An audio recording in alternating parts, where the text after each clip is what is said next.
This is an interesting tact to take.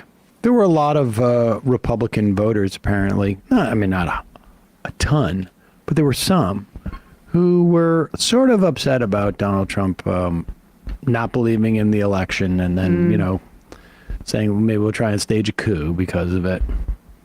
Here is Mike Dubke, who is the former Trump White House communications director, on with CNN's Casey Hunt, joined by Reuters reporter Jeff Mason and Kate Bedingfield, a former Biden White House communications director. And this is, it's an interesting definition of a question. Like when a whole party denies that an election took place and that it wasn't rigged in 2020, it seems like a valid question to ask, like, are you guys going to do this again? Makes me think of that quote from Mike Johnson, who says that, of course, President Trump will respect the outcome of the election. Well, that is objectively false. He can't say that. He doesn't know that. We saw how President Trump reacted to the results of the election in 2020. He has certainly not come out and said, I will respect whatever the outcome is in 2024. You can't, as an individual, as a journalist, as a politician, just accept that from the speaker. You can't. Yeah, Mike. No, I really have a problem with this question being asked over and over and over again of basically why every Republican, because it is a hypothetical. I mean, no. We go back to 2020, and that is a different election. But in terms of this question being asked, I think it's a setup. Frank, I'm just saying it's a setup. It seems. It wasn't a question before there was a violent rally at the Capitol to try to overturn the results of a free and fair election. Correct. And Trump himself has subsequently said that he will not accept the results of the election. I don't know how that's a hypothetical or a setup. Like, how could you even ask any question about the election? Because that's hypothetical too. Right. Yeah, right. Because it's happening in the future. Even though we have examples of that exact same thing happening in the past. I guess just because the years were different that we shouldn't be counting this. The candidates are even the same. Are these guys on the panel just talking about stuff in the past? Yeah, right. We're not going to talk about who's going to vote. We don't even know if there's going to be an election. That's a hypothetical. I mean, how can we possibly know this is in the future? We don't know if we could all fall into the sea. First week in November, but I mean, it's a hypothetical. News organizations never do that. They're never looking towards, say, the election in November as opposed to the material realities that people are facing on the ground or the genocide that's happening in Gaza or anything like that. And let's be clear. Focus on it. Yeah, no. There is a 50% chance that Donald Trump will not win the election. I mean, minimum. Could be maximum. I mean, who knows? But there's one of two people who's going to win the election in the fall. I know this is a hypothetical. And how they react to it, there's reason to believe that we could ask that question. But it's a hypothetical. Why don't we do a hypothetical about how if I win the Electoral College and the popular vote? That'd be a fun hypothetical. A violent rally at the Capitol to try to overturn the results of a free and fair election. Correct. And Trump himself has subsequently said that he will not accept the results of the election. I don't know how that's a hypothetical or a setup when that's a fundamentally for asking Donald Trump that question, it's a fair question. For asking every Republican that comes, not every Republican, but a vast majority of Republicans that come on the air, not just this network, but other networks, and ask that question, whether or not they should come up with a better answer, but secondly, it does for the vote. Yeah, I agree with you.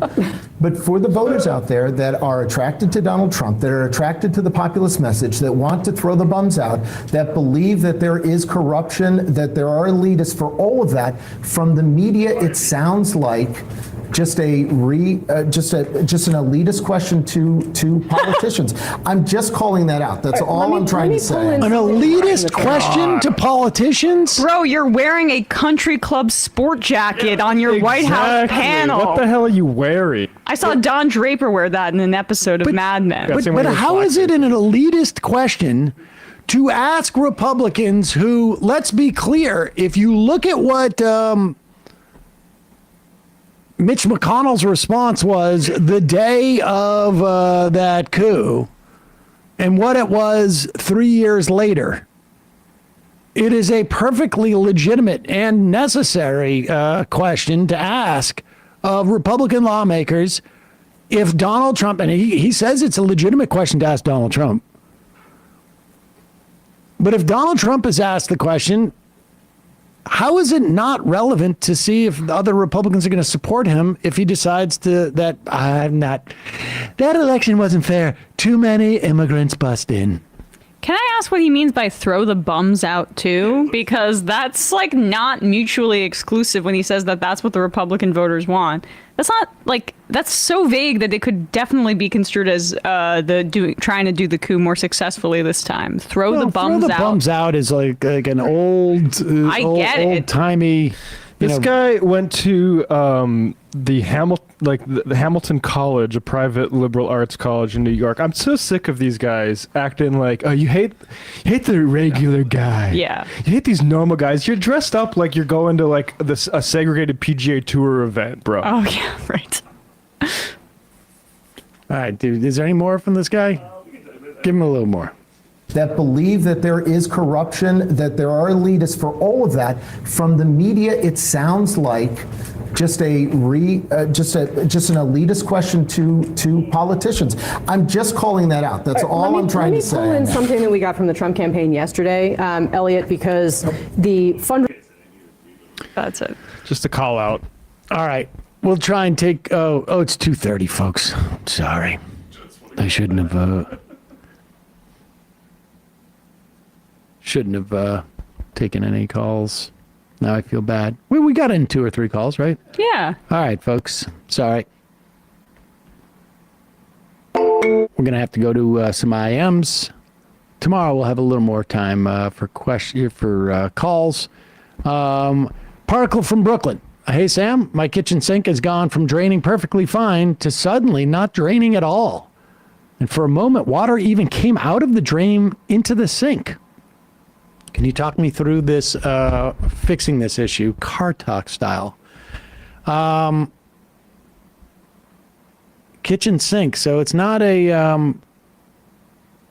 sometimes that happens in your bathroom sink. It can be a problem with your tub drain because they go out to the same trap, but it obviously is not. It sounds like maybe, I don't know if you're in the city or in the country. I hope you have not been putting, some type of fatty substance down there because that can coagulate. But what you can do is just get one of those plastic snakes. You can get them online. They're about this long. I don't know, 2 feet. Drop it down there. Liquid Drano's not the solution. Do not use Drano. Because what happens... And don't put boiling water either because it's probably our PVC piping and that's not going to help you. Don't use Drano ever because that stuff is acid. And what it does, and particularly on your tub shower or your tub drain, it corrodes the pipe. And then stuff gets stuck onto the pipe as it's no longer smooth. So it'll work one time, but then you're going to have the problem. You're going to come back and it's going to be worse. It's wild that they sell it like that. Wait, so the boiling water solution is not boiling the right water one? you can use in the tub, right?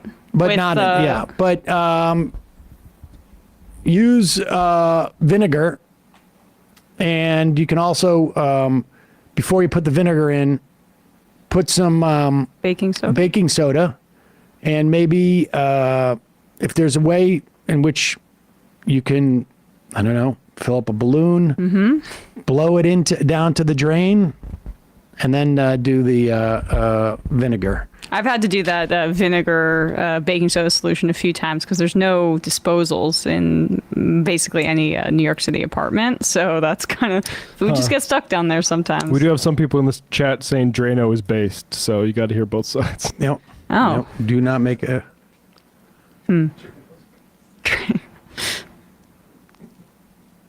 But I got in trouble in my on-campus housing my sophomore year of college for using Drano in I used it, and then the very next day there were signs saying, "Hey, don't use Drano." Oh no! Boy. I think that's to do with me.